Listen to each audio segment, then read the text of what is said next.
मेरा सादर प्रणाम। मैं मोहिनी राय स्वागत करती हूँ आपका आज की इस वीडियो में। तो आज हम दो बैलों की कथा का भाग 2 पढ़ेंगे। अगर आपने अब तक भाग 1 नहीं देखा तो कृपया चैनल पर जाएं और अभी उसे देखें। तब तक हम यहाँ भाग 2 की शुरुआत करते हैं। तो अब तक हमने पढ़ा था कि किस तरह से झूरी और उसके बैल वापस से बिछड़ गए हैं और अब दोनों बैल उसके साले गया के पास आ गए हैं। तो चलिए इसके आगे हम शुरू करते हैं। दूसरे दिन झूरी का साला फिर आया और दोनों बैलों को ले चला। अब की उसने दोनों को गाड़ी में जोता। 2-4 बार मोती ने गाड़ी को खाई में गिराना चाहा, पर हीरा ने संभाल लिया। वह ज्यादा सहनशील था। संध्या समय घर पहुंचकर दोनों को मोटी रस्सियों से बांधा और कल की शरारत का मजा चखाया। फिर वही सूखा भूसा डाल दिया। अपने दोनों बैलों को खली चूनी सब कुछ दी। दोनों बैलों का ऐसा अपमान कभी न हुआ था। झूरी इन्हें फूल की झड़ी से भी न छूता था। उसकी टिटकार पर दोनों उड़ने लगते थे। यहाँ मार पड़ी। आहत सम्मान की व्यथा तो थी ही, उस पर मिला सूखा भूसा। नाद की तरफ आंखें तक ना उठाई।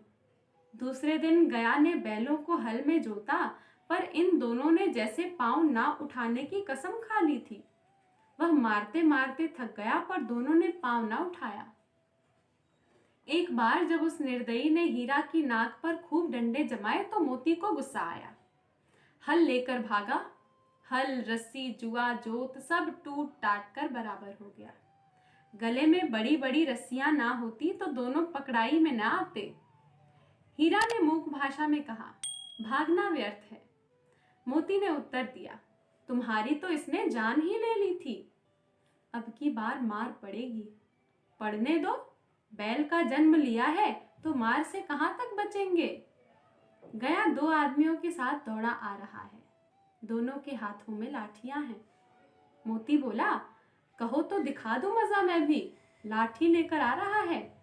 हीरा ने समझाया, नहीं भाई, खड़े हो जाओ। मुझे मारेगा तो मैं 1-2 को गिरा दूंगा। नहीं, हमारी जाति का यह धर्म नहीं है। मोती दिल में ऐंठ कर रह गया। गया आ पहुंचा और दोनों को पकड़कर ले चला। कुशल हुई कि उसने इस वक्त मारपीट न की, नहीं तो मोती पलट पड़ता।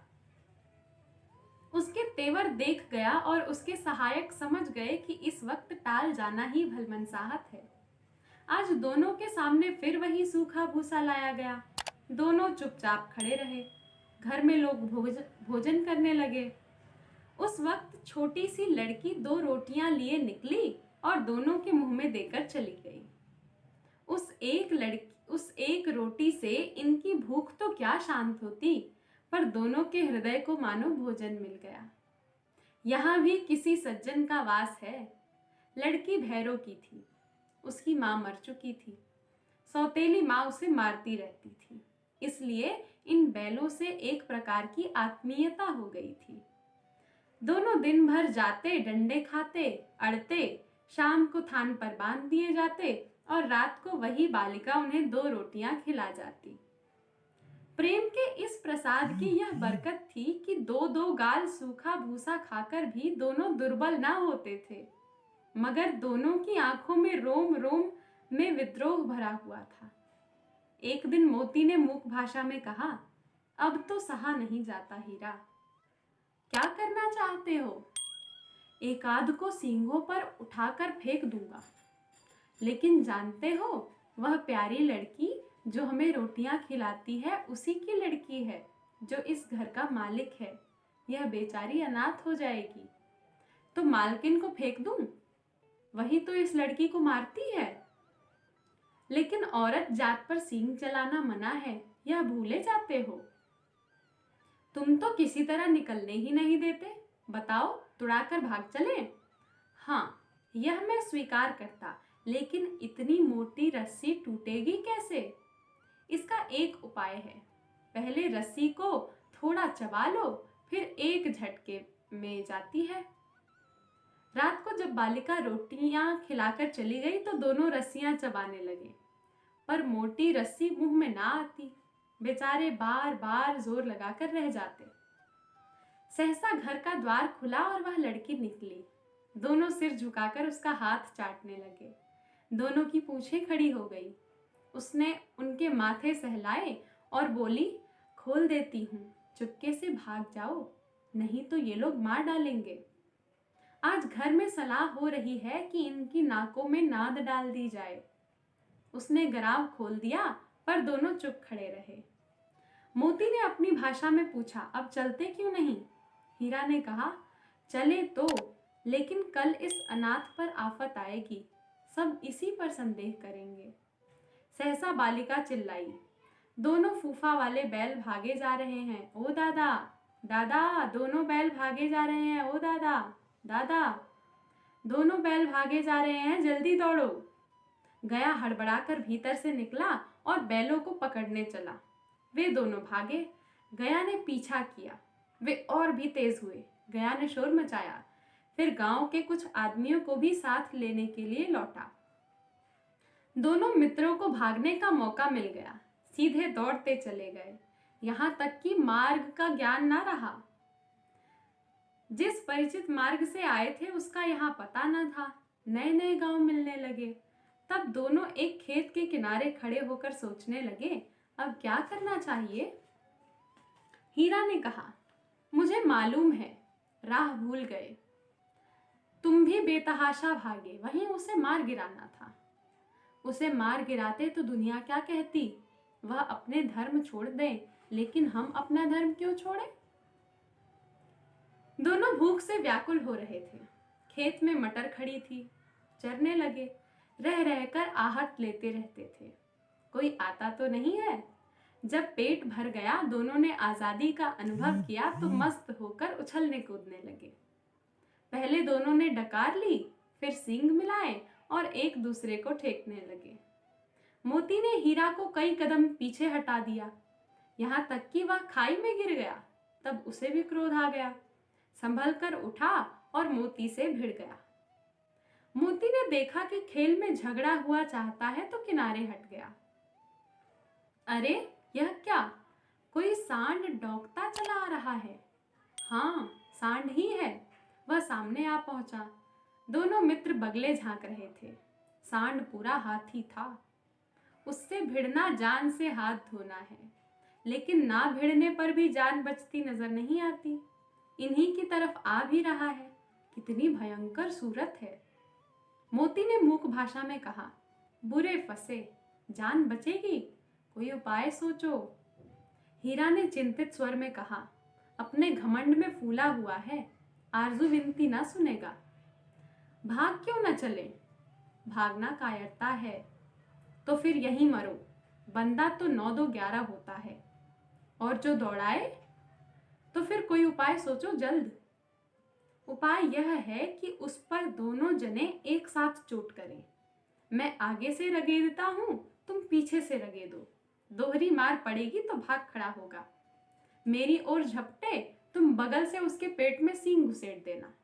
जान जोखिम है, पर दूसरा उपाय नहीं है। दोनों मित्र जान हथेली पर लेकर लपके। सांड को भी संगठित शत्रुओं से लड़ने का तजुर्बा ना था। वह तो एक शत्रु से मल्लयुद्ध करने का आदी था। ज्यों ही हीरा पर झपटा, मोती ने पीछे से दौड़ाया। सांड उसकी तरफ मुड़ा तो हीरा ने रगेदा। सांड चाहता था कि एक एक करके दोनों को गिरा दे, पर ये दोनों भी उस्ताद थे। उसे वह अवसर ही ना देते थे।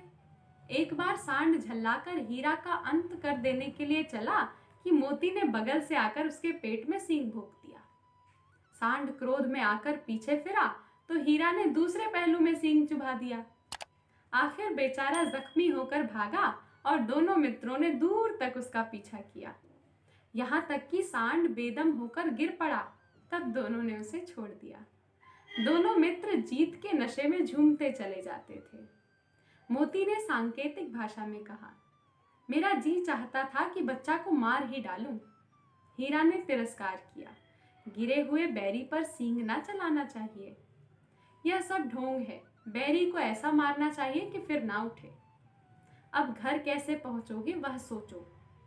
पहले कुछ खा लें तो सोचें।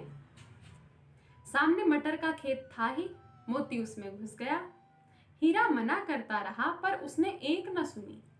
अभी 2 ही 4 ग्रास खाए थे कि आदमी लाठियां लिए दौड़ पड़े और दोनों मित्रों को घेर लिया। हीरा तो मेड़ पर था, निकल गया। मोती सींचे हुए खेत में था। उसके खुर कीचड़ में धंसने लगे, ना भाग सका, पकड़ा गया। हीरा ने देखा संगी संकट में है तो लौट पड़ा। फंसेंगे तो दोनों फंसेंगे। रखवालों ने उसे भी पकड़ लिया। प्रातःकाल दोनों मित्र काजी हाउस में बंद कर दिए गए। दोनों मित्रों को जीवन में पहली बार ऐसा साबका पड़ा था कि सारा दिन गया और खाने को एक दिन का भी न मिला। समझ में ना आता था यह कैसा स्वामी है, इससे तो गया फिर भी अच्छा था। यहाँ कई भैंसें थी, कई बकरियां, कई घोड़े, कई गधे, पर किसी के सामने चारा ना था। सब जमीन पर मुर्दों की तरह पड़े थे। कई तो इतने कमजोर हो गए थे कि खड़े भी ना हो सकते थे। सारा दिन मित्र फाटक की ओर टकटकी लगाए रहते पर कोई चारा लेकर आता दिखाई ना दिया। तब दोनों ने दीवार की नमकीन मिट्टी चाटनी शुरू कर दी, पर इससे क्या तृप्ति होती। रात को भी जब कुछ भोजन न मिला तो हीरा के दिल में विद्रोह की ज्वाला दहक उठी। मोती से बोला, अब नहीं रहा जाता मोती। मोती ने सिर लटकाए हुए जवाब दिया, मुझे तो मालूम होता है कि प्राण निकल रहे हैं। आओ दीवार तोड़ डालें। मुझसे तो अब कुछ नहीं होगा। बस इसी बूते पर अकड़ते थे। सारी अकड़ निकल गई। बाड़े की दीवार कच्ची थी। हीरा मजबूत तो था ही। अपने नुकीले सींग दीवार में गड़ा दिए और जोर मारा तो मिट्टी का एक चिप्पड़ निकल गया। फिर तो उसका साहस बढ़ा और उसने दौड़ दौड़ कर दीवारों पर चोटें की और हर चोट में थोड़ी थोड़ी मिट्टी गिराने लगा। उसी समय काजी हाउस का चौकीदार लालटेन लेकर जानवरों की हाजिरी लेने आ गया। हीरा का उदंडपना देखकर उसे कई डंडे रसीद किए और मोटी सी रस्सी से बांध दिया। मोती ने पड़े पड़े कहा, आखिर मार खाई, क्या मिला? अपने बूते भर जोर तो मार दिया। ऐसा जोर मारना किस काम का कि और बंधन में पड़ गए। जोर तो मारता ही जाऊंगा, चाहे कितने ही बंधन पड़ते जाएं। जान से हाथ धोना पड़ेगा। कुछ परवाह नहीं, यूं भी तो मरना ही है। सोचो, दीवार खुद जाती तो कितनी जानें बच जाती। यहाँ इतने भाई यहाँ बंद हैं, किसी की देह में जान नहीं है। 2-4 दिन यही हाल रहा तो मर जाएंगे। हाँ, यह बात तो है। अच्छा तो ला, फिर मैं भी जोर लगाता हूँ। मोती ने भी दीवार में सींग मारा। थोड़ी सी मिट्टी गिरी और फिर हिम्मत बढ़ी। फिर तो वह दीवार में सींग लगाकर इस तरह जोर करने लगा मानो किसी प्रतिद्वंदी से लड़ रहा है। आखिर कोई 2 घंटे की जोर अजमाई के बाद दीवार ऊपर से लगभग 1 हाथ गिर गई। उसने दूनी शक्ति से दूसरा धक्का मारा तो आधी दीवार गिर गई। दीवार का गिरना था कि अधमरे से पड़े हुए सभी जानवर चेत उठे। तीनों घोड़ियां सरपट भाग निकली, फिर बकरियां निकली, इसके बाद भैंस भी खिसक गई। पर गधे अभी तक ज्यों के त्यों खड़े थे। हीरा ने पूछा, तुम दोनों क्यों नहीं भाग जाते? एक गधे ने कहा, जो कहीं फिर पकड़ लिए जाएं तो क्या हरज है, अभी तो भागने का अवसर है। हमें तो डर लगता है, हम यहीं पड़े रहेंगे। आधी रात से ऊपर जा चुकी थी। दोनों गधे अभी तक खड़े सोच रहे थे कि भागे या ना भागे, और मोती अपने मित्र की रस्सी तोड़ने में लगा हुआ था। जब वह हार गया तो हीरा ने कहा, तुम जाओ, मुझे यहीं पड़ा रहने दो, शायद कहीं भेंट हो जाए। मोती ने आंखों में आंसू लाकर कहा, तुम मुझे इतना स्वार्थी समझते हो?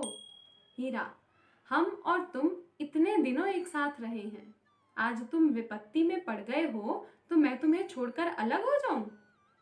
हीरा ने कहा, बहुत मार पड़ेगी, लोग समझ जाएंगे ये तुम्हारी शरारत है। मोती ने गर्व से बोला, जिस अपराध के लिए तुम्हारे गले में बंधना पड़ा, उसके लिए अगर मुझे मार पड़े तो क्या चिंता। इतना तो हो ही गया कि 9-10 प्राणियों की जान बच गई। वे सब तो आशीर्वाद देंगे।